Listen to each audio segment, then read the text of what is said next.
சேலம் மத்திய சிறையில் அடைக்கப்பட்டுள்ள சமூக ஆர்வலர் பியூஷ் மானுஷை கட்டி போட்டு 30 காவலர்கள் தாக்கியதாக அவரது மனைவி குற்றம் சாட்டியுள்ளது பரபரப்பை ஏற்படுத்தியுள்ளது.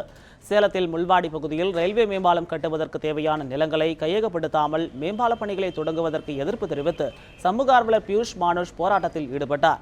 இதனையடுத்து கடந்த 8ஆம் தேதி அவரும் அவரது நண்பர்கள் முத்து, கார்த்திக் ஆகியோரும் கைது செய்யப்பட்டனர். இந்நிலையில் முத்து, கார்த்திக் ஆகியோர் கடந்த 14ஆம் தேதி ஜாமீனில் வெளியே வந்தனர். எனினும் 4 பிரிவுகளின் கீழ் கைது செய்யப்பட்டதால் பியூஷ் மானுஷுக்கு ஜாமீன் பெறுவதில் சிக்கல் ஏற்பட்டுள்ளது. இந்நிலையில் சிறையில் உள்ள பியூஷ் மானுஷை அவரது மனைவி மோனிகா சந்தித்துள்ளார்.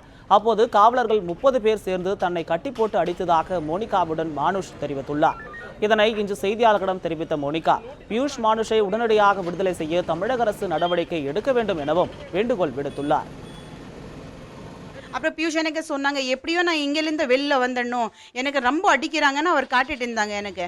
அப்புறம் சொன்னாங்க, நிறைய விஷயம் இன்னும் நிறைய போராட்டம் செஞ்சால் தான் எனக்கு வெளில எடுக்க முடியும், உள்ளே எனக்கு பிரச்சனை பண்ணிகிட்டே இருக்காங்க, எனக்கு தனியாக ஒரு ரூமில் போட்டு வச்சுருக்காங்க, அது இருட்டு ரூம், எனக்கு யாருக்கு பார்க்கறதுக்கு விட்றதில்ல, யார்கிட்ட பேசுகிறதுக்கு விட்றதில்ல, டைமுக்கு சாப்பாடுக்கு கூட்டிகிட்டு போவாங்க, சாப்பாடுக்கு கூட்டிகிட்டு வருவாங்க. அப்புறம் நான் அங்கே பார்த்தீங்கன்னா 1/2 மணி நேரம் அங்கே நின்ன பின்னாடி தான் பியூஷ் கடைசியில் தான் கூட்டிகிட்டு வந்தாங்க. ரொம்ப நேரம் இருக்கிறதுக்கு விட மாட்டாங்கிறாங்க, பேசுறதுக்கு விட மாட்டாங்கிறாங்க. இதனிடையே சிறை காவலர்கள் 30 பேர் பியூஷ் மானுஷை கட்டி போட்டு தாக்கியது தொடர்பாக குற்றவியல் விசாரணை முறை சட்டப்படி வழக்கு தொடரப் போவதாக அவரது வழக்கறிஞர் மாயன் தெரிவித்துள்ளார். 30 பேர் என்ன சேர்ந்து பயங்கர டார்ச்சர் கட்டி போட்டுலாம் அடிச்சிட்டாங்க. சார் என்ன சொல்கிறீங்க, பியூஷ் என்ன சொல்கிறீங்க சொல்லுங்கண்ணா. ஐயோ சிரிங்க கோவப்பட்டு பேசாதீங்க, சிரிங்க அப்படின்னு சொல்லக்கூட என்ன ஏன் அப்படின்னு சொல்ல, இல்லை வேணாம் சார் வேணாம் ப்ளீஸ் மாயன் சார் ப்ளீஸ் எனக்காகன்றாரு. ஸோ இந்த டார்ச்சர் ஓவர் ஆயிருக்கு அவனுக்கு தெரிஞ்சுட்டான். நிறைய அடி பண்ணி அவங்களுக்கும் சேர்ந்து அடிச்சிட்டாங்களா, 3 பேர்த்தையுமே சேர்ந்து அடிச்சிட்டாங்க. லாக்கப்பில் அடித்தாங்களா, இல்லை இந்த அறையில் தான் நாங்கள் நிற்க உட்காந்துருக்கிற அறையில் தான் என்னை பிடிச்சி அடிச்சிருக்காங்க.